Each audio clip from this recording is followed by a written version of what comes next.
nshuti mugenzi, ndakuramukije nkwifurije guhezagiranwa nanje, nkwifurije ibyiza byose byo mu ijuru. Mishe nta mubano nkabangira ubwo buntu bwo gusangira nawe aya majambo Imana yashize ku mutima. Uno munsi tuza gusangira amajambo nitiriye ngo ni byiza kuba aho Imana iri. Muri kino kiganiro tuza kwishimikiza amajambo y'Imana dusanga mu gitabo c'Itanguriro igice ca 28 duhereye ku murongo wa 10 kugeza ku murongo wa 17. Reka nsome ano majambo. Umutwe wayo uravuga ngo Yakobo arota icuririzo. Yakobo ava i Berisheba agenda atumbereye i Harani, ashika ahantu araharara kuko izuba ryari ricokeye. Yabiribuye mu mabuye yaho aragisegura, aryama aho hantu arasinzira.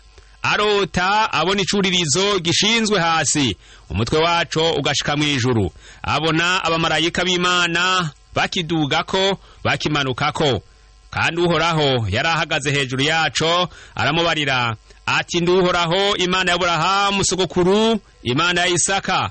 Iki gihugu uryamyemwo nzokiguha mwe n'uruvyaro rwawe, kandi uruvyaro rwawe ruzongana n'umukungugu hasi, ruzogasara iburengerazuba n'iburasirazuba n'iburaruko n'ibumanuko. Kandi muri wewe no mu ruvyaro rwawe niho imiryango yose mu isi izoherwa umugisha. Kandi heraba ndi kumwe nawe, nzokuzigamira aho uzoja hose, kandi nzokugarukana muri iki gihugu, kuko ntazokureka ntarakora ivyo nkubariye. Yakobo arikangura aravuga ati, nukuri Uhoraho hari aha hantu, nanje sinari ndabizi. Aratinya aravuga aterega ahantu hateye ubwoba, ataha n'inzu y'Imana sikindi, aha niho rembo ry'ijuru. Imana ihabwa icubahiro bw'aya majambo meza. Mugenzi, iyi nkuru ya Yakobo ushobora kuba ruyizi kumbura uhereye aha ku murongo wa mbere, twibuka gusa ko uyu Yakobo yavukana na Esau, kandi aba bombi bakaba bari bene Isaka na Rebeka. Kandi iki gihe aya majambo avugwamwo aho bari babaye hari ahantu hatari iwabo, kandi muri ico gihugu ntibari bafashwe neza na gatoye. Kimwe gusa bari bahari kubw'umugambi w'Imana, kandi bari basanzwe bafise isezerano ry'Imana iryatanguye guhabwa Aburahamu sekuru wabo.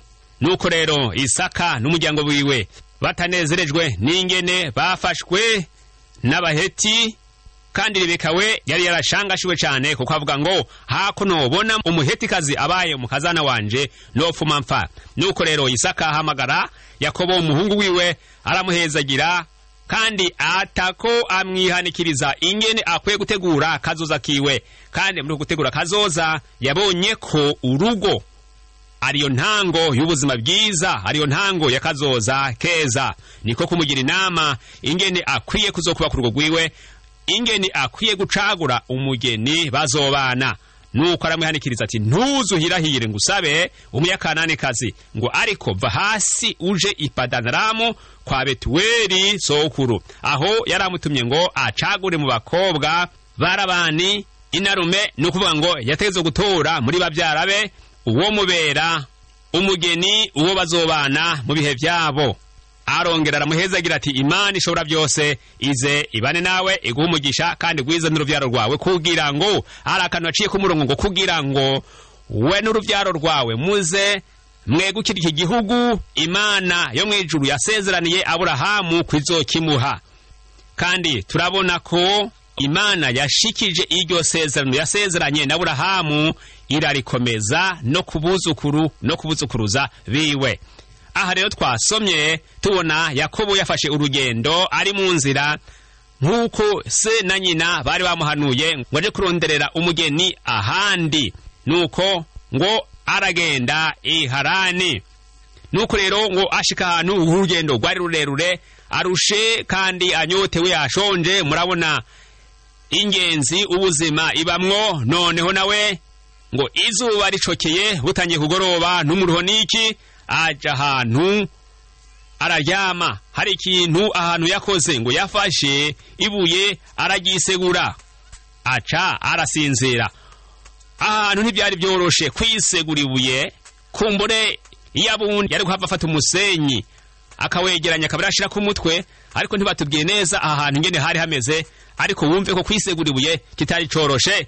Abandi bavuga ngo umuntu harushe amerewe nawe ubuzima bwacanze ngo niwe ashobora kwisegura ibuye.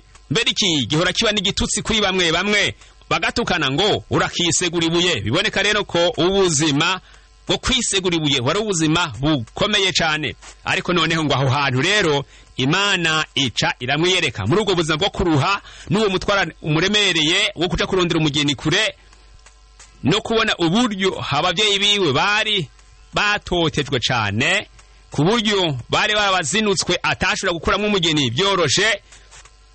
Imana imuraba ari muri ivyo bihe, iramwiyereka biciye mu ndoto. Umurongo wa 12 aratubwira ngo ararota, kandi yarose ibintu bidasanzwe, arota ibyiza, abona Imana iri kumwe nawe avugana nayo ayihweza.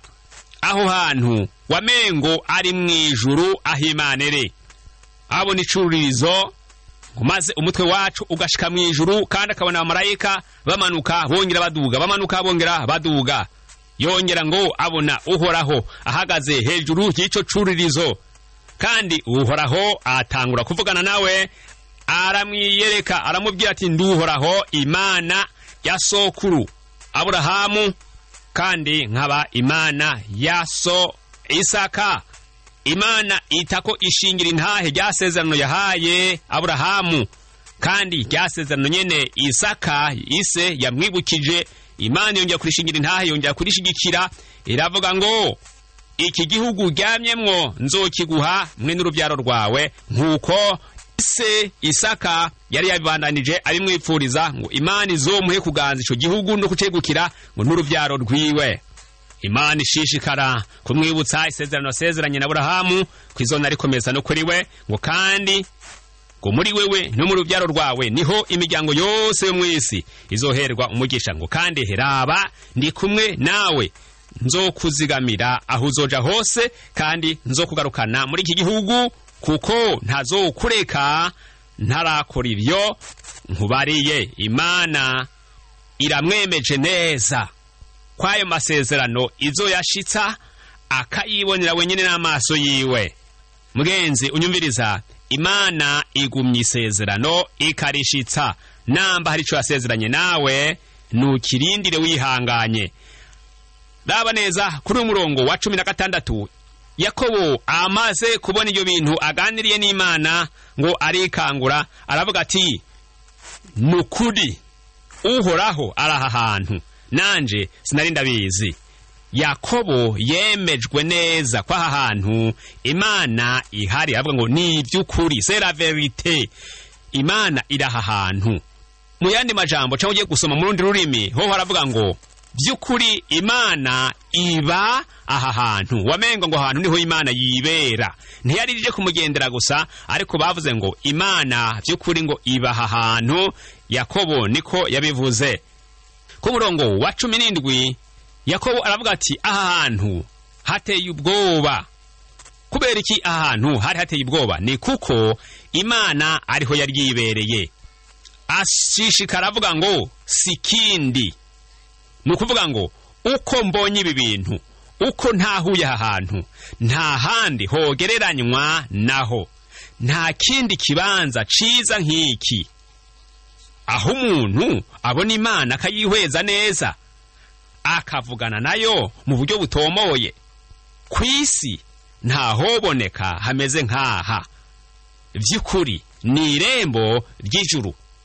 Ibi yavyatuye kuko yari yibereye mu bwiza bw'Imana. Imana ihabwa icubaro cyane. Mugenzi, nkuko twabibonye ubushize, ahuri Imana nayo irahari. Icoba kibuze gusa coba ari ubwiza bwayo, bitewe nuko utabanje gusenga ngo wirukana abadayimoni bave muri ico kibanza urimwo.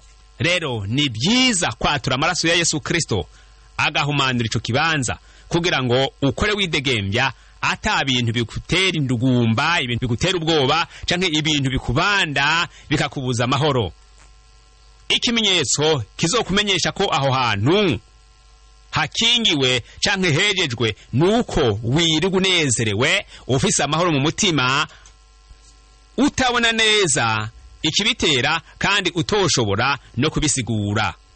Mugenzi unyumviriza, ubu bwiza tuvuga ubusanga kandi aho abantu bariko basenga Imana bahuje imitima n'inama. Iyo dusomye mu butumwa bwiza bwanditswe na Matayo igice ca 18, Yesu Kristo arerekana neza ico bategerezwa kubanza gukora ni guharira ababagiriye nabi canke ni gutanga ikigongwe. Ico gihe Imana iraheza ikaza hagati muri bo, mbere ico bazokubaka cose kizokunda, n'ico bazosambura cose kizosambuka mu izina rya Yesu Kristo, kuko Imana iri hagati yabo ibibarekurira. Kandi igitigiri gisabwa si kinini, ni 2 canke 3. Kwijambo ry'Imana riravuga rero mu butumwa bwiza bwanditswe na Matayo 18 kuva ku murongo wa 15 kugeza ku murongo wa 20, ngo aho 2 canke 3 bazoba bakoraniye ngo mu izina ryanje, uko niko Imana ibivuga. Kandi hari akandi kajambo ugiye gusoma mu zindi ndimi kavuga ngo kuko arabanje. Abo bantu 2 canke 3 bahuje imitima n'inama, Imana icaya twavuga ngo aba nabanje, aba by'ukuri banejereje umutima wanje, aba birababereye kunyiyitirira nanje nkabitirirwa, kuko arabizigirwa imbere yanje. Inyuma rero yo kubabarira aya majambo, Yesu Kristo yarabasezeraniye kandi ko azobana nabo gushika aho isi iherera. Mose umurongozi w'Abisirayeli nawe nyene yarabonye ubwiza bw'Imana. Iyo usomye mu gitabo cyo Kuvayo igice ca 18 ku murongo wa 18, hari ikintu kidasanzwe catuma Imana igumiha Mose ibyo yisavye, nuko yari yaragiriwe ubuntu, kandi ubwo buntu yagiriwe bwatumye Imana imumenya izina. Soma neza ku murongo wa 17. Mbega nshuti yanje, Imana yobikuzi izina. Amazina Imana itumenya ko saya abavyeyi batwise, ariko nayo Imana ubwayo yatwise bivanye n'ico turi canke uko tuboneka imbere yayo. Izina ryawe nirihe mugenzi? Woba uri munyakibi canke murwaneza? Woba se uri mwizigirwa canke uri umwesikro? Woba se uri mwizerwa canke uri maganya? Nayandi. Ivyo ukora vyose, haba mwijoro canke ku murango, Imana ibibona nkaho ho bari ku murango.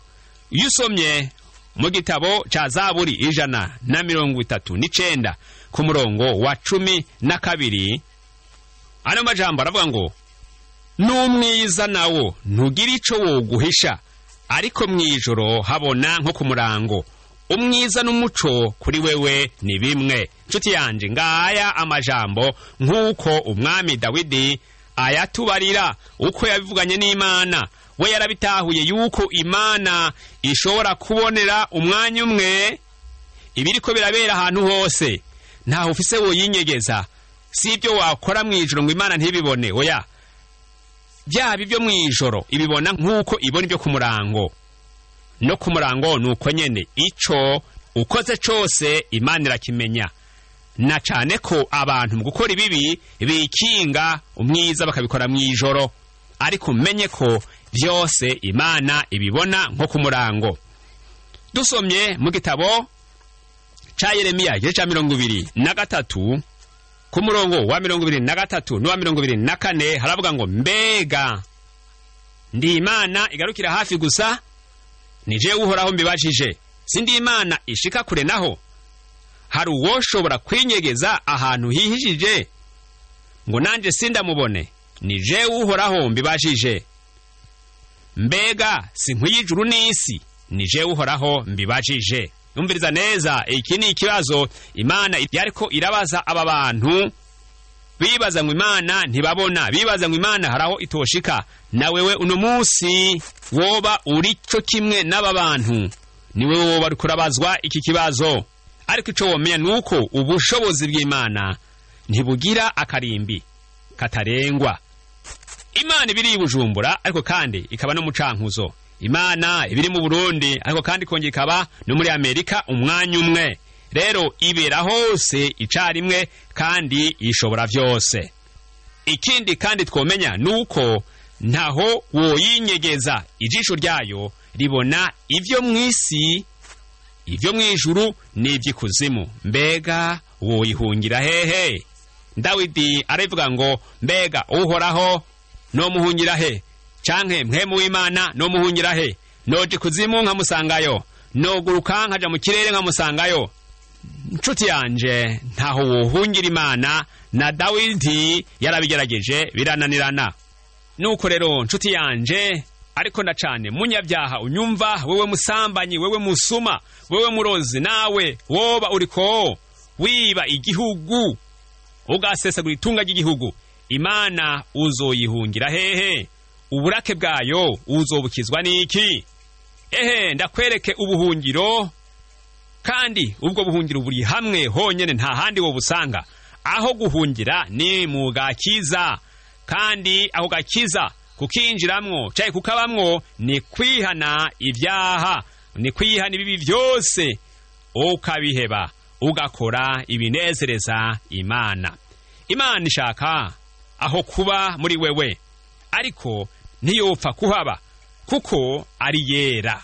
Ico nizera nuko uyikeneye. Dusome mu gitabo cyavugishwa n'Imana Yesaya igice ca 57 duhere ku murongo wa 15. Umurongo wa 15 wonyene haravuga ngo kuko kwari kwimwe iri hejuru isumba byose igize, iba hatazoshira, izina ryayo nuwera, iti mba hejuru ahantu hera, kandi mbana n'ufise umutima umenetse wicisha bugufi, kugira ngo mpembure imitima y'abicisha bugufi, mpembure n'abafise imitima imenetse. Nshuti yanje mukundwa uri kuranyumviriza, Imana yifuza kuguhembura wewe ufise umutima umenetse, wa mukozi w'Imana we uri mu ntambara zaba izikomeye canke zoroshe, kuko wizeye ishaka kugutabara. Yamara birashoboka ko amaganya y'ubufise ariyo ayitebeje. Nuko rero wongera uyihakanya, uyemerere, yikorere, maze ikurwanirire. Yewe wewe wumva ijambo ry'Imana ukihutira guca bugufi, ariko byarakunaniye guheba ibyaha ngo wakira agakiza by'ukuri, Imana irashaka kuganza muri wewe, irashaka kubana nawe, kuko ivuze ngo mbana n'ufise umutima umenetse, umutima uciye bugufi. Wewe umutima wawe nshuti yanje woba umeze gute?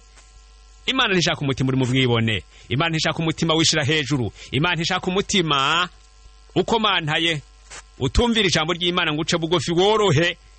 Imana ntishaka umuntu afise umutima udashaka kugirwa inama, ariko ishaka ko umuntu yumvise ijambo ry'Imana aryumvira akarishira mu ngiro, yumvise gutsindwa naho agaca bugufi akegera Imana kugira ngo yiyuzuze nayo. Ngomba kurangiza nshuti yanje, ariko nyemerera dusozerere muri aya majambo dusanga mu gitabo ca Mika igice ca 6, turahera ku murongo wa 6 tugeze ku murongo w'8, nzoba ndangije. Nuko ano majambo aravuga ngo mbega norenguka niki imbere y'Uhoraho, nkunama imbere y'Imana isumba byose? None no murenguka imbere njanye bimaze byoshejwe n'inyana zimaze umwaka? Mbega Uhoraho yohimbarwa n'amafizi y'intama ibihumbi, canke inzuzi z'amavuta yerayo ibihumbi 10? Notanga imfura yanje ku gicumuro canje, imbuto y'umubiri wanje nkayitanga ku caha c'umutima wanje. Ko yakweretse icizi cari coga yewe muntu, mbega hari ikindi Uhoraho kugomba ko atari ugukora ibiroranye no gukunda kugira imbabazi no kugendana n'Imana yawe wicishije bugufi? Ngibi bibazo umwanditsi yariko yibaza, kandi nawe ushobora kuba wo kwibaza iki kibazo nkuko ibibazo byose yibajije. Inyishu yari kuba oya, nta kintu na kimwe muri ibi cotuma yemerwa n'Imana. Byukuri umwana arazimbye kandi umwana arakundwa, na cyane cyane imfura, ariko havuga ngo mbega notanga imfura yanje kugira ngo nkurwe kwicaha kimwe, canke notanga ishikanwa ryo ryose ry'igiciro? Oya, ivyo Imana ntiyovyemera, kugira ngo iharire umuntu icaha, ariko ukuntu Imana ishobora guharira umuntu icaha nuko yumva ko atsinzwe n'urubanza, yumva ko ari umunyabyaha, yumva ko yababaje Imana, maze agafata ingingo yo kwiyuzuza nayo biciye muri uku kwatura, agasaba imbabazi, akavuga ati Mana mparira iki gicumuro canje, mparira ibi bwa bitanyo byanje, mparira iki na kiriya, kuko nzi ko byakubabaje.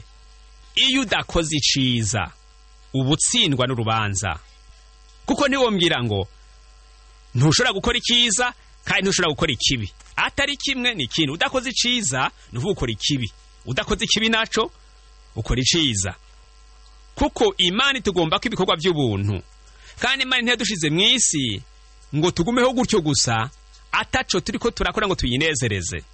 None rero ni uyu murongo w'8 ngomba ko nawe nshuti yanje ushaka ku mutima, havuga ngo ko yakweretse icizi cari icoga muntu.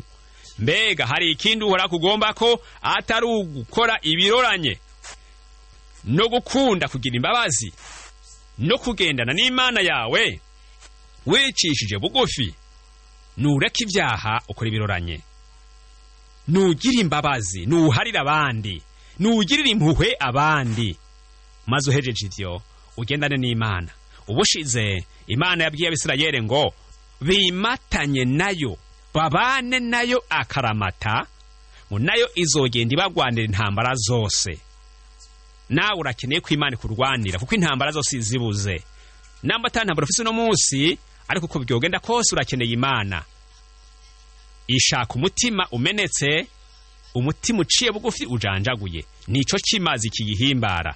Ibisigaye wamuyihamagara aho nyene uri kurakora ibikorwa byawe by'umubiri, aho nyene kurakorera Imana, aho nyene washizwe ku munsi uhamagara Imana iri aharira aho nyene, ariko wirinde igihumanye kandi ukirwanye, ureka Imana yawe iganza aho hantu, maze ubwiza bwayo bwamane nawe, uzokwamana amahoro n'umunezero mu mutima, kandi uzobona ko urugendo rwawe ruja mu ijuru ruriko rugenda neza, kuko Yakobo aravuga ngo by'ukuri aha hantu ni irembo ry'ijuru, kuko yari yumvise ubwiza bw'Imana buri kumwe nawe. Urakoze cyane mugenzi, kandi Uhoraho abigushoboze. Dusenge. Uragahezagirwa Mwami w'abami, kuko wamumenya ibidukwiye ku munsi ibihembura imitima yacu. Tugomba ubwiza bwawe aho duherereye, aho dukorera ibikorwa. Turagomba ngo ubane natwe ibihe byose, nudushoboze kukuba hafi, ngo tubane nawe akaramata. Mwami Imana, imitima yacu tuyishishije bugufi kugira ngo uyiganze kandi uyityorore. Uhejeje kuyiganza no kuyicisha bugufi no kuyijanjagura, utwuzuze ya mahoro yawe, utwuzuze wa munezero wawe, kugira ngo ubwiza bwawe tubwumve, kandi ukubaho kwacu tube muri ayo mahoro, muri uwo munezero, bitubere irembo ry'ijuru. Uzobukoze Mana. Ibi mbisabye na mwene data yumvirije, kandi ngusaba ngo umutabare, umuganze mu byarimwo byose, akubone kandi yumve kuri kumwe nawe. Ndabisabye mu izina rya Kristo umucunguzi wacu, amen. Nshuti yanje mukundwa, ndagushimiye ko wampaye akanyu kanyumviriza, niteze ico wombarira kugira ngo nsangire nawe amashimwe, namba wafashijwe, namba hari ico wahinduye mu mibereho yawe, mu ngeso zawe, ufashe intumbero yo kunezereza Imana. Namba hari ikibazo canke umutwaro, naho nyene unyakure kugira ngo nongere gufatanya nawe. Naho ubutaha, Umwami Yesu aduhana umugisha.